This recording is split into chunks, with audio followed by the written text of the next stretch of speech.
Hey there, I'm Lance. I'm Sam. And we are Love to Hate. And today we're taking a look at Academy, the West Point board game by Trophy Point Games.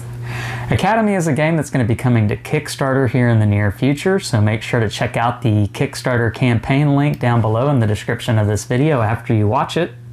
But this is going to be a worker placement game in which you are a student at West Point trying to advance along the three pillars while you're there: academia, physical, and military, to be the person who has the most points overall to win the game. Let's take a look at it down below and then we'll come back and share our thoughts on it as a gamer and non-gamer. Alright, here's Academy, the West Point board game. This is from Trophy Point Games. And I do want to let you know that everything you see here is prototype, so the final artwork and components are going to look different when the game is released from the Kickstarter. But let me show you how this light and difficulty worker placement game about your time at West Point Academy works. And so in this game, you are going to have the board set up here, and you can see that there are several of the iconic locations around the West Point campus, and you are going to be placing your workers, your cadet meeples, out on the board, taking up these spots, trying to get cards, trying to get points, ultimately trying to advance yourself along these different tracks here, trying to get as many points as you can. And these tracks represent the three different pillars in which you are trying to increase your stats on. You've got the physical pillar, the military pillar, and the academic pillar. So how this works, you are going to start by reading an event for that particular year. There are 4 rounds, 4 years here. You've got your first year, your pleb year. You've got your second, the yearling year, your third, which is your cal year, and your fourth, or your firstie year. And you can see here that we have many different events. There's a whole deck here, so you're going to have lots of replayability in what the event for that round is going to do. And so that event is going to change up the rules that I'm telling you right here. It's going to change it up just slightly, but what you're going to be doing each year, you're going to have your meeples, and again, these are prototype. The final ones are going to either be molded plastic or they're going to be wooden, and so these are just 3D printed, but they're still very cool. And you're going to be placing them out here on the board, trying to take locations that have competition. So we're going to put out 4 competitions because I'm set up here for a 3-player game, and you can see on these competitions they are going to go in a certain spot. This is parade here, and it's got the gray banner which matches up with the military, and so we're going to place it here in this first military location, Camp Buckner. And you can see here that there are some awards for whoever wins this. They're going to get 4 points in military. The second place player here is going to get 2 cards of their choice in one of the 3 different pillars, and the third place player is going to receive 2 cards in military. And so we put out 4 of these cards here. We've got Sosh Run, which is going to be a part of academic, going here in Washington Hall. Our third one is going to be rifle qualification, and since it's another gray military card, we're going to put it here in the second one. And since there are only 2 spots here, if the next card were to be another military card, we would not place it out here, but as it is a black physical card, and so we're going to put that in Mitchie Stadium. Now, we start placing our workers here with whoever is the section marcher, and this is going to rotate throughout each year. This is essentially a first player token, and you are going to place your cadet anywhere on the board that either has one of the competitions or one of these 3 spots here. And so if you place here, you're going to be putting it in the top location that's available to you. If this spot has filled, then you'll have to go here, so on and so forth. And if you go to any one of these 3 spots, you are going to receive cards of that particular pillar. So placing there makes me receive 3 academic cards. Let me show you what these cards are going to look like. All of them are going to have a value on that card, and that's going to be the most important thing that's on this card. So this is worth 3 points. That's all it is. Yellow cards have no special abilities. They're just the points. So I've got 3 points with this card. This card is worth 4 points. Now that's the highest that the numbers go, up to 4. However, there are going to be cards that have a die on them, and what that means is when you play this card, the value is going to be whatever you get when you roll the die. So it can be as high as 6. Now there are cards that are items, and you can see this is a green card. It's worth 2 points. However, I could discard this at any time to be able to play the activity on the power on the card. This one says randomly discard 1 academic card from the hand of any player, so that's pretty nice. Here's another example. Red Sash, it's worth 1 point, but I could play it for its ability. Move one of your cadets to the front of their line. And I'll explain why you might want to do that here in just a second. If instead, let's say the green player is going to go next, they place right here on one of these competitions, being the first player to place at a competition gives you a point in that particular pillar. So in this case, the green player is going to be advancing on the academic track, moving their star here 1 space forward. And so that's going to be how this works. Now, after everybody places all their cadets, then we're going to go into competition, starting with the first location that has one of these cards. You're going to skip over anyone that doesn't. So we would go right here, and any player who has placed their cadets over here, each one has 3 spots, they're going to compete. And what that means is that on the count of 3, you and whoever is in that competition are going to select up to 3 of your cards that are physical cards. Only the physical cards count for the physical competition. And you are going to play those cards at the same time, and whoever has the highest value is going to be the winner. Obviously, rolling your die if you had any of the cards that you needed to roll a die. And you're going to get the awards. Now, if there's a tie, then it's going to be broken by whoever placed higher up on this track here.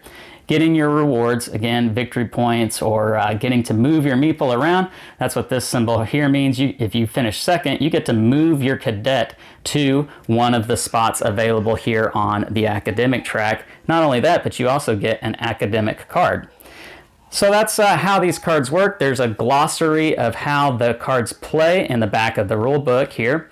Anyhow, you are going to continue this on for 4 rounds, rotating the first player after each round, and whoever has the most points on these tracks is most likely going to be the winner. But however, there are bonus points if you are the one who advanced the furthest along each track. You get 3 bonus points. If you're the person who is in last on a particular track, you're going to get negative 3 points. So you don't want to be last, certainly, on any of these tracks. You want to try to be the furthest. You add up whoever has the most points, and that person is the winner. And that's how you play Academy, the West Point board game. Let's go back up top and share our thoughts on this and let you know how we think it works with non-gamers. And we're back, and now we're going to share our thoughts on Academy from a gamer and non-gamer's perspective. So Sam, what did you think about this one? I mean, it's a pretty easy setup. The board's very simple. There's quite a bit of cards, but you're not playing with all of them at once. Right. So setup and explanation of the game were very simple, and we were able to play it very easily with our 9-year-old. Yeah, absolutely. I think the explanation for this game can be done in about 5 minutes, quite honestly, because this is just a simple worker placement game.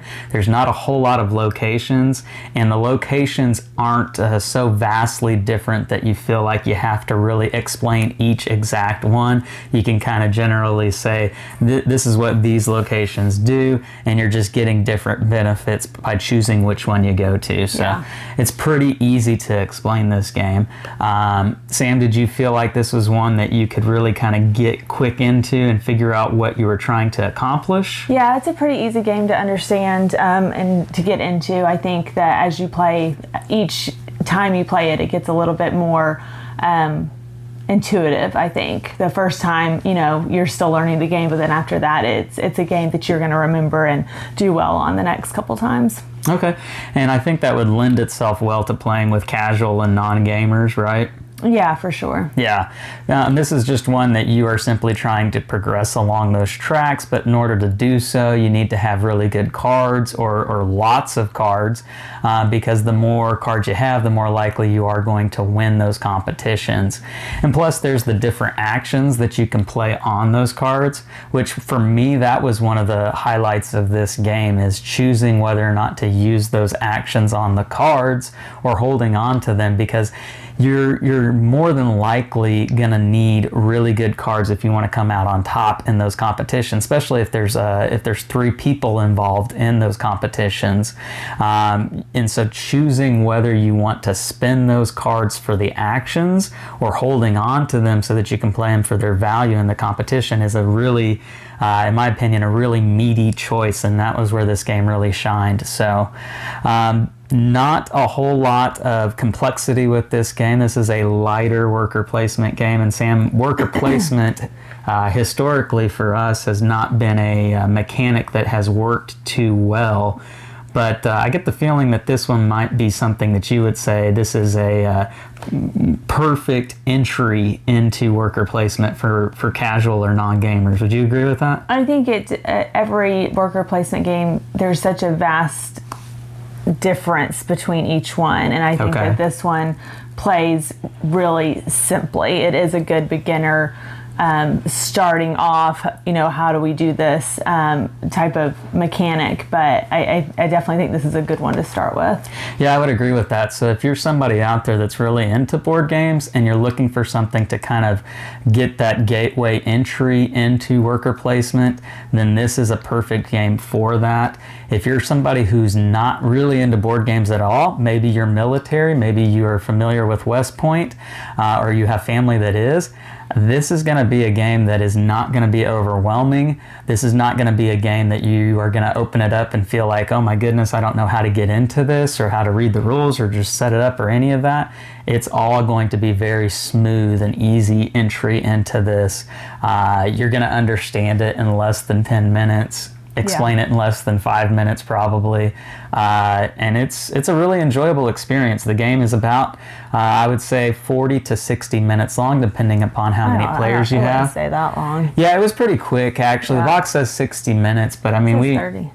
Well, there is some corrections here. They did tell me that the prototype we were sent says 30 minutes on it, but the instructions they gave us said 60 minutes is the correct estimate for time frame on this game. But quite honestly, I think that's might be a little bit long unless you're playing 4 players and you're really kind of weighing each choice. Yeah, I think it depends on the type of person you're playing. Right. with. Yeah. More military people might be a little bit more analytical and try to weigh things out there. Maybe, I don't know. But this is going to be one that I feel like a lot of families are going to enjoy because it's low entry into getting into this type of a game, and it's got track progression, which is one of my favorite mechanics in board games. It's visual, you can see yourself progressing along, and there's that element of not wanting to be last, so you're really trying to make good choices about advancing along all 3 tracks because you don't want to lose points. And games can be really tight in this one. So that is Academy, the West Point board game from Trophy Point Games. It's running on Kickstarter, so make sure to check out that Kickstarter link down below. Make sure to like and subscribe and push that bell button so you get notifications of all our new content. I'm Lance. I'm Sam. And we are Love to Hate, where we try to bridge the gap between gamers and non-gamers. We'll catch you next time.